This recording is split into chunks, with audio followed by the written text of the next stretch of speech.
आपण बनवतोय potato चीझी balls. इथे भाज्या घेतलेल्या आहेत 250 ग्रॅम बारीक कापून घेतल्या आहेत। अर्धा किलो बटाटे किसून घेतले, शिजून किसून घेतलेत। सगळ्या भाज्या मिक्स करायच्या आहेत। त्याच्यामध्ये चिली फ्लेक्स, मॅगी क्यूब्स घातलं होतं, चाट मसाला, आमचूर पावडर, मीठ, थोडं गरम मसाला सगळं व्यवस्थित मिक्स करून त्याच्यामध्ये ॲड केलं होतं ब्रेड क्रम्स। याचे आपण बॉल्स बनवणार आहोत आणि त्याच्यामध्ये आपल्याला स्टफ करायचं आहे।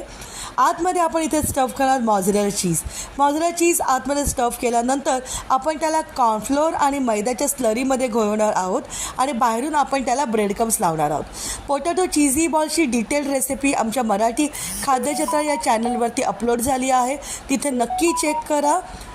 व्हिडिओ शॉर्ट्स असल्यामुळे इथे जास्त डिटेलमध्ये सांगणं पॉसिबल नाही आहे। यांना व्यवस्थित आपण कोट करून घेतलं आहे। ब्रेड क्रम्सनी फ्रीजमध्ये अर्धा तास ठेवले आणि याला आपण डीप फ्राय करणार आहोत। अतिशय सोपी आणि झटपट होणारी अशी ही चीझी पोटॅटो कॉर्नची रेसिपी आहे।